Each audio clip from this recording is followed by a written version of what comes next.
Hello, everyone, and welcome back to some more Suzerain Kingdom of Rizia, where we just come from our first King's Council.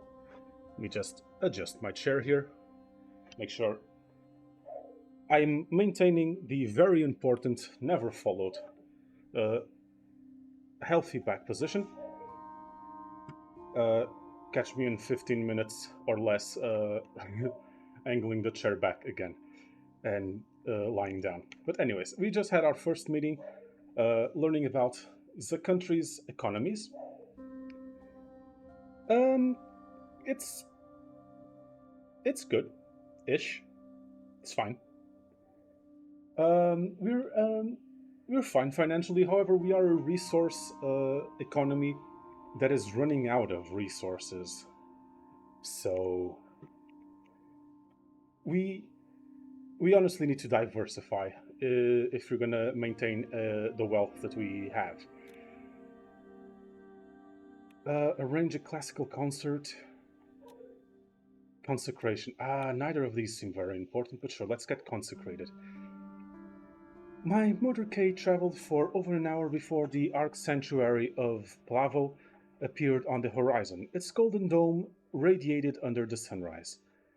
It was a view that inspired awe in many a Rizian, especially the most devout followers of Saint Vurek. Titus, who was sitting next to the driver, turned back to me. We shall be arriving shortly, Your Majesty. This should be interesting. I was here for the consecration of the king, the centuries-old ecclesiastical ceremony symbolizing a monarch's appointment as God's highest representative on earth. I thought that was I thought that was the coronation. I'm guessing this is me being appointed as the head of faith, and for some reason that's not the same as that doesn't happen during the coronation. Then, better known as the divine right of kings. That's not what the divine right of kings means. That means that.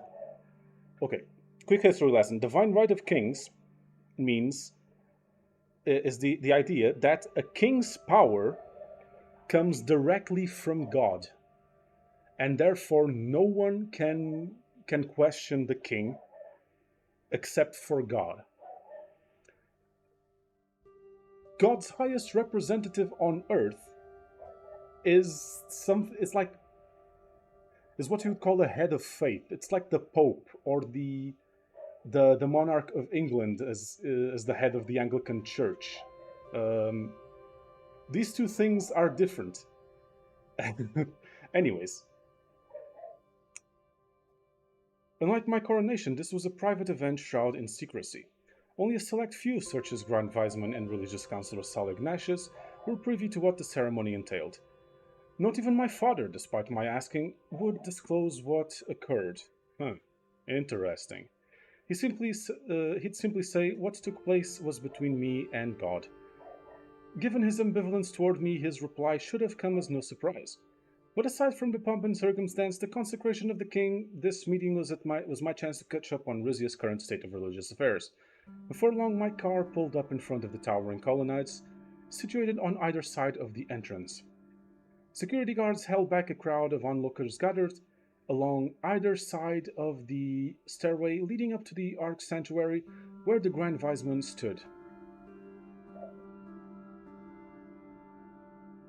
Grand Wiseman Ignatius is as stoic as ever. Indeed, he is a great man.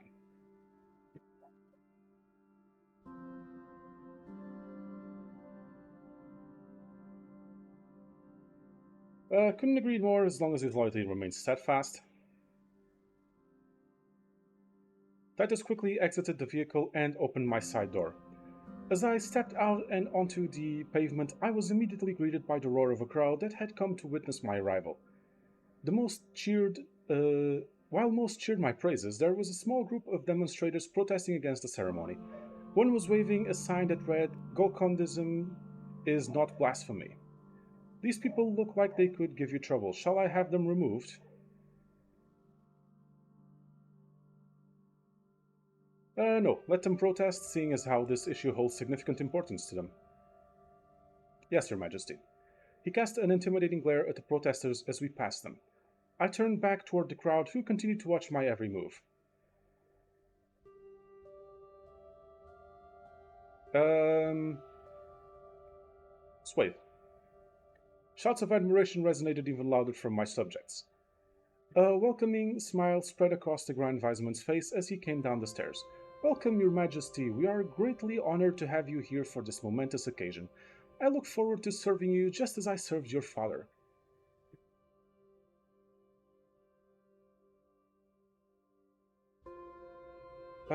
It is I who is honored to be here.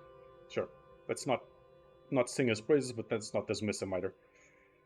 I shall do my best to provide you with both personal and state guidance on religion.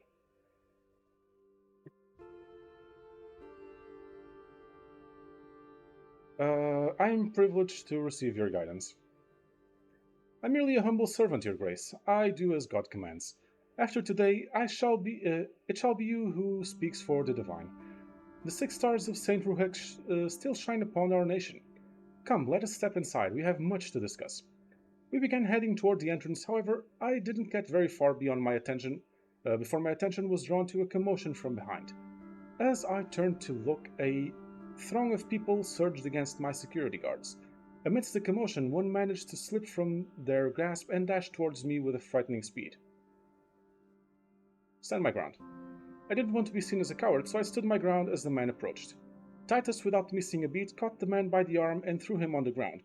Other guards approached as Titus held him down. The surprised visitor was shouting something, but I couldn't understand what he was saying. We'll take it from here, Your Majesty.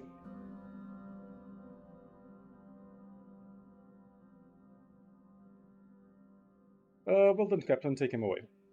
With pleasure. I'd like to know what he was shouting. With a nod from Captain Gordian, 2 of his guardsmen lifted the man to his feet and escorted him away. Sal and I continued toward the Ark Sanctuary's entrance. I humbly apologize for the interruption, Your Majesty.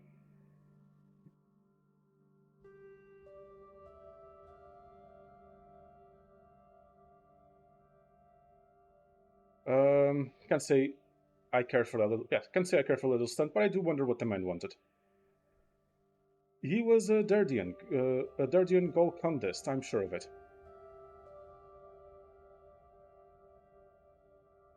I'm not surprised at his actions. When you deprive a man of religious freedom, this is the consequence. It is not freedom that motivates this man, but bloodlust. He paused with his hands on the door. There was a time when Golcondists prayed here in such small numbers that their presence was tolerated. But the more Dardians came to Rizia, the more they overwhelmed the sacred sanctuaries of Plavo, Benievon, and Jalus with their blasphemous version of worship. What's so blasphemous about it? The Golcondists have a martial culture, Your Majesty. They seek purification through violence, amongst other perversions. Come, it's time you saw what they did to this very building. I accompanied Saul into the Ark Sanctuary. Titus and one of his men stood guard at the entrance. Our footsteps echoed through the massive empty chamber, and we made our way down the main aisle, separating the hall in two. I was surrounded by ornate wall murals of religious scene depictions, leaving no surface bare. Nearby statues seemed to watch me as I passed. Wouldn't get lost in a place like this. I have, more than once. Being the final resting place of Caelus the Devout, it's only fitting that such a monument be built in his honor.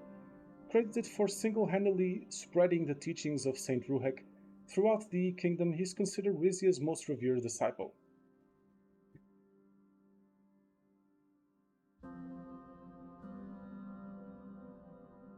Uh, yes, I know all about him, but he's not the reason why I'm here. Without him, we Rizians would be no more enlightened than Dasnurists. We stopped when we'd reached the channel where the altar stood. Saul gestured over the head of the second floor gallery, overlooking the hall. Part of it had collapsed and the rest had been roped off. Uh, it's a shame what happened to such a magnificent, such, no, yeah, sure. Religious fanaticism will do that. The collapse was entirely preventable. A large group of Golcondists came here on one of their holy pilgrimages several years ago. An argument with the local Ruhikist worshippers led to an altercation.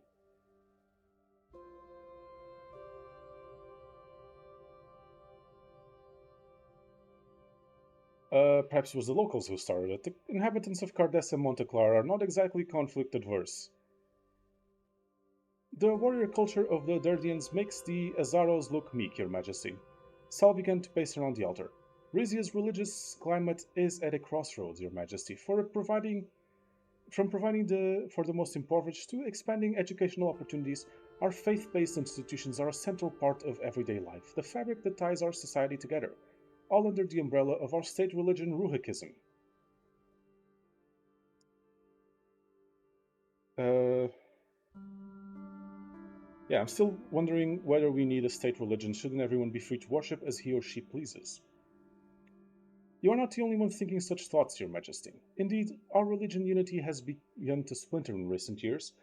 Apart from the Golcondists, we have seen a rising Dasnurist minority due to the growing numbers of Vezek migrants.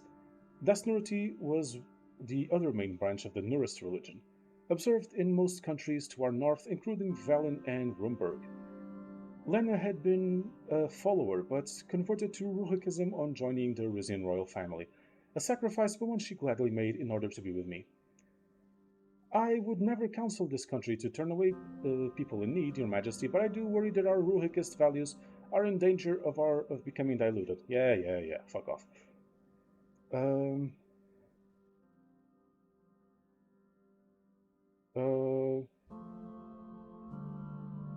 I don't particularly care. As long as you're Grand... No, let's be diplomatic. As long as you're Grand Wiseman, I'm sure those values will persevere. That's very kind, Your Majesty. There's one decision that must be made right away regarding religious plurality. He stopped pacing and looked at me. I recently received an urgent request from the Archpriest of Salabes. The city's Dasnorus sanctuary has long been insufficient to serve worshippers' needs, and he requests that a new one be constructed. Um,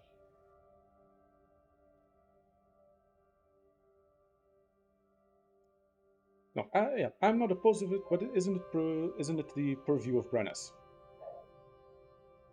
No, any large-scale religious projects in Rizia must be approved and funded by the Central Religious Authority. I would advise you to support the construction of a new Desnorist house of worship as long as it does not take resources away from the restoration of this very arch sanctuary. He pointed once more to the balcony. I petition your father to allocate state funds to return Plavo to its former grandeur. However, he is too preoccupied with other matters to sign the order.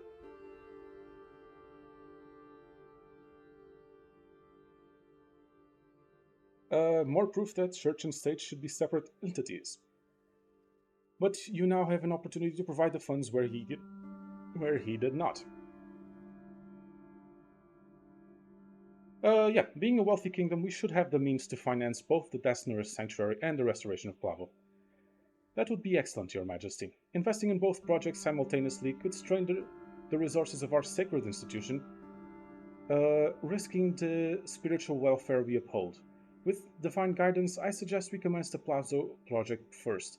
I believe this initiative aligns more harmoniously with the spiritual needs of our people under your wise reign. Sal had put me in a delicate position. While there was an upside to supporting such projects, particularly in terms of public perception, I also saw the potential downsides. If I chose to fund the Arch Sanctuary of Plavo over Salabes, I risked alienating the Dasnurists, but if I choose the latter, it would provoke an unfavorable reaction from Heroicists. Agreeing to fund both seems straightforward, but did Rizia have the resources to handle such an endeavor? Sal closed his eyes, tilted his head up slightly, and awaited my response. Um, I'm not sure how long one turn is. That's the problem. Um,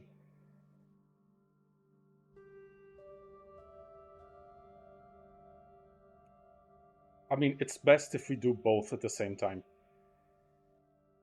It's the best outcome. It lowers tensions and doesn't alienate the Ruhikists.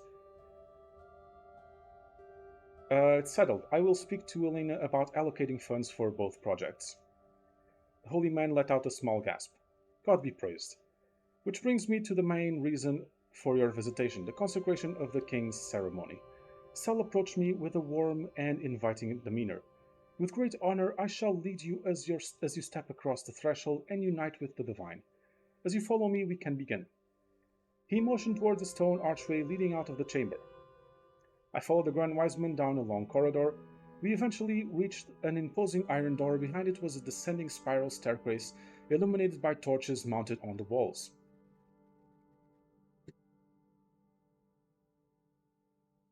Is this where you keep? Yeah, is this where you keep the torture chamber? No, that would be the soprano section of the Ruhicus Tabernacle Choir. It's good to know that he has a sense of humor. This way, Your Majesty. I continued after him as we went down the stairs, which seemed to go on forever. Before long, we'd reached the bottom, where I was greeted by a wall of human bones that were carefully stacked from top to bottom. In an adjacent room, there were several tombs, each adorned with intricate decorations. Welcome to the catacombs. It's impressive to say the least. Indeed it is. As for the tomb's tenants, they're mostly wealthy noblemen and their families alongside other well-to-do individuals throughout the centuries. Fascinating. I'd love to hear more about them. We shouldn't delay the ceremony much longer. But very well. Who would you like to know about? The first tomb. That would be the tomb of Telarius Azaro. Not only was he the Earl of Havas, he was the most revered general during the War of Rizian Succession. Even though House Azaro ultimately lost the war, the general never lost a single battle. After the war, he established Camp Domus, Rizia's largest military base to this day.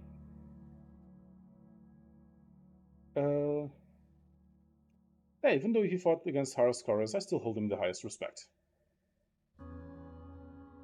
Second tomb. That would be the Aurelia Ixaro. If you remember your history, that would be Aurelia Ixaro. He was the famed industrialist of the 19th century whose revolutionary mining equipment led to the Second Rizian Gold Rush. He single-handedly brought incomprehensible wealth to this kingdom overnight, granting us enduring power and influence. While he isn't of royal lineage, his legacy earned him a place amongst them. Adjusted to the third tomb, decorated in gold, I would have considered it the most splendid of all, if not for the hole in the lid, through which I could catch a glimpse of the skeletal remains within. There lies Bredus Azaro, the first Duke of Monteclar. All members of the royal house of Azaro are descended from him. The damage to his tomb was another casualty of the Golcondas pilgrims when a piece of the above ceiling came crashing down. Thanks to the funds that will now be put toward repairs, poor Bredus can now finally be relayed to rest. Ready to move on. Very well. This way, Your Majesty. As we made our way down the tunnel, the ceiling began to close in around us, and feelings of claustrophobia began to sink in. Just when it seemed like a tunnel would never end, we emerged into a vast cavern also illuminated by torchlight. Several viceroys, or whatever, lesser in rank than Sal, were waiting for us. At the heart of the room stood a circle of 6 columns, each bearing a single star delicately, that's the word, carved upon them. They were arranged around a marble sarcophagus. Is that who I think it is? Indeed, Your Majesty, it's the tomb of Caelus the Devout.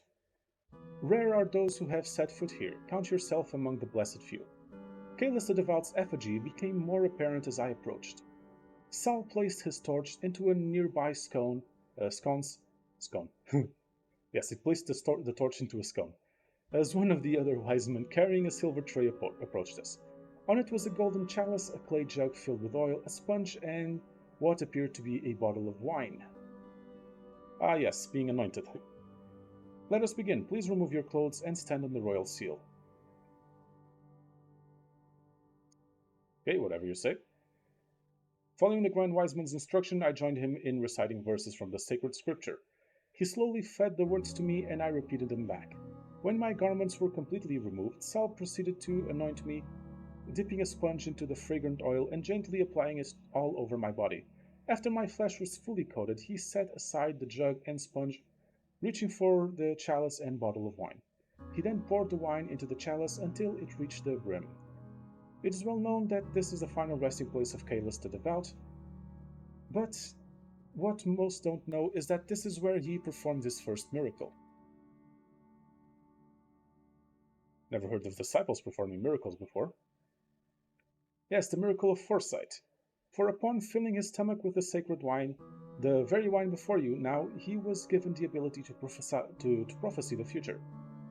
Ah, so I'm about to get told a prophecy. This is why this didn't happen in the coronation. What can I expect to see? You will see nothing. Only the most pious and reverent man may drink from the sacred chalice. His expression darkened. That will not be you, at least not today. For you see, once consumed, Caelus the Devout's gift of foresight shall, for a time, be bestowed upon the person who ingests it. He held up the chalice once more and drank until the wine was gone. Setting it back down on the tray, he then stepped toward me and held out his hands. Sure, let's take his hands. Place my hands in his. Listen closely to my words, for the gift of sight comes in flashes. He closed his eyes and began taking in long, deep breaths. Okay, close your eyes. We stood there in silence for what felt like an eternity. I wasn't sure what to expect. But then suddenly his body began to tremble and his hands took a firm grip in mine. I'm sure it wasn't just wine that was on that cup. I couldn't let go even if I wanted. I see a crown. It's ascending into the sky, rising high above the surrounding countryside. What does that mean? Please don't interrupt, Your Majesty. And on the crown's a fracture on the golden band. The higher it journeys upward, the larger the crack gets. Whether or not it can be mended is uncertain. As in it can be fixed? The visions are a possible outcome of what could come to pass. They aren't set in stone. What else do you see? His grip tightened. I now see soldiers, many soldiers, war and death, so much death. War with whom? A most vicious foe, more than that I cannot say, so Velen. And the victor? I cannot tell. Whose soldiers? Are they ours? One of the armies, yes, their uniforms carry the royal seal. I continued to listen closely to his words. I now see those individuals. They are embraced in each other's arms, lovers. They are surrounded by people both for and against their union. So my daughter and the Sola's boy. The Sola's, not the Sola's. What's his name? Sazon, yes, that's the word. Union as in marriage. Or arrangement. Lovers, go on. So forbidden love, or one of disapproval. Am I one of them? One of them is of your blood, so it's my daughter and the Sazon.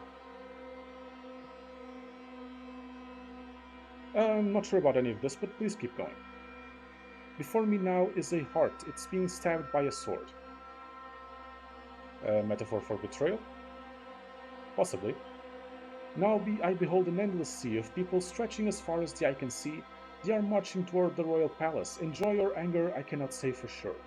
Above them are birds, tens of thousands of them, so thick they blacken the sky. They are migrants from distant lands and making their nest in ours.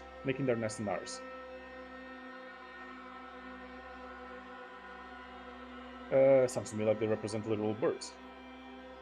He laughed a soft laugh. A lamb, I see, a charming little lamb. Once separated from its flock by a great wolf, it now reunites with them. No, Paul Zilla. Clear speaks of Zilla's return. Silent frustration. Silent frustration as I grew increasingly tired of this charade. And a nearby mountain overlooking the city sits a beast with 3 heads. Each head is fighting with the other. They must be brought under control either through taming or severing one or more heads, or all 3 will surely die. Rizia's royal household, Taurus, Sazon, and Azaro. If true, it could mean dark clouds on the horizon are fast approaching. I felt Sal loosen his hold of me, letting go. Let it go, let it go. I looked at him curiously until he finally spoke. The visions have stopped, thus concluding the ceremony. I'm still unsure what happened. Give it time. Their meaning will come to you soon enough. It's up to you to decipher them. That's the gift and the curse that comes with the divine right of kings. After a long moment, during which he seemed to still be recovering, he spoke again. Surely you now feel it, your majesty, the will of the divine coursing through your veins. Yeah, I'm feeling something. It is your responsibility to carry out what he has ordained, and it is mine to aid you in your holy duty.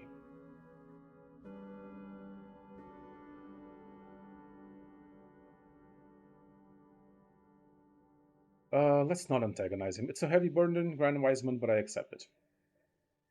Halaita.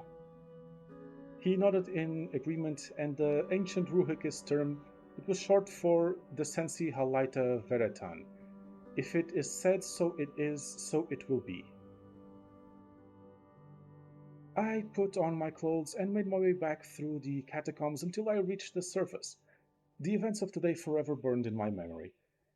Part of me questioned whether or not what I'd experienced was real. I mean, it was real, as in it happened, but was it real prophecy? No. If it was, did I accept the responsibility that came with my consecration? Did I really speak for the divine? Before long, I was back on the road again, back to reality. Oh, there goes gravity. Mom spaghetti. As the sanctuary of Plavo faded from view and my mind began to settle, I thought more about the visions and what they meant, and if they were real, what the next steps should be. Yes, much to think about. Okay, we spent all of our treasury, but I'm assuming we can still go into debt. Uh, okay, please show me the decrees. Okay. Oh, okay, so insufficient. Okay, insufficient budget to enact decree. Got it. Kingdom definitely raises income class from 10% to 20. I mean, I don't want to do it unless we reform the tax system.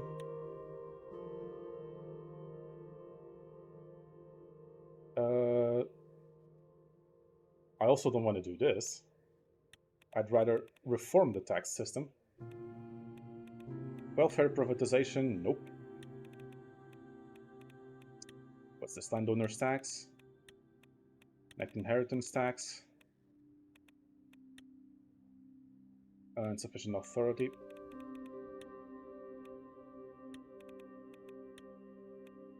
Public transport, yes, please. Tax credits for businesses. Energy subsidies for industries. This is what economy, okay. One-time government stimulus checks for people. Public rail transportation, that's good. Public sea transportation, that's also good. Train good, boat also good. Naturalization process for foreigners. Insufficient budget to enact decrees. Increase health and education funding, okay. I don't have an authority or okay.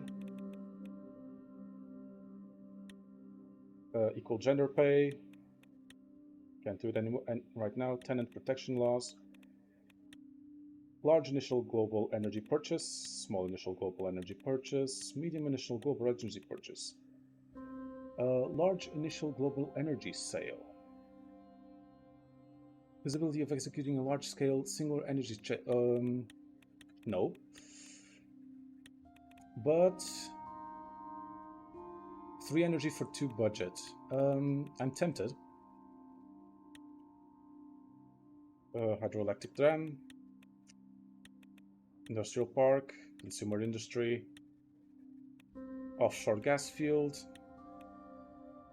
Hospital. Taurus University.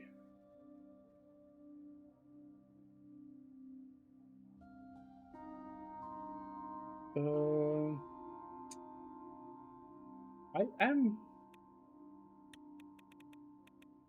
Okay, I'm gonna sell some of the energy, some of the oil reserves, in order to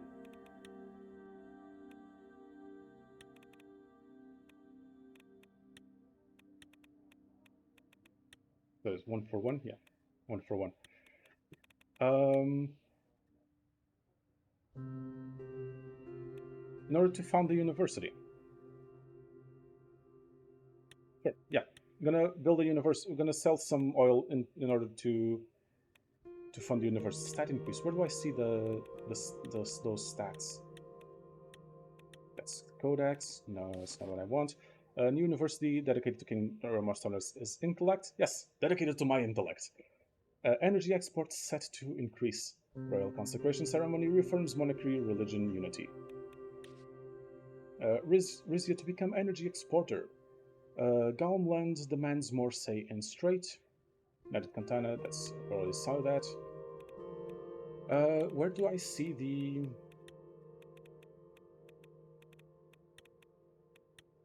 the stat? Country overview. Epic Sentry, nope. Member of Ayan, Member of Grace, Member of Omac. Where do I see the military equipment stat?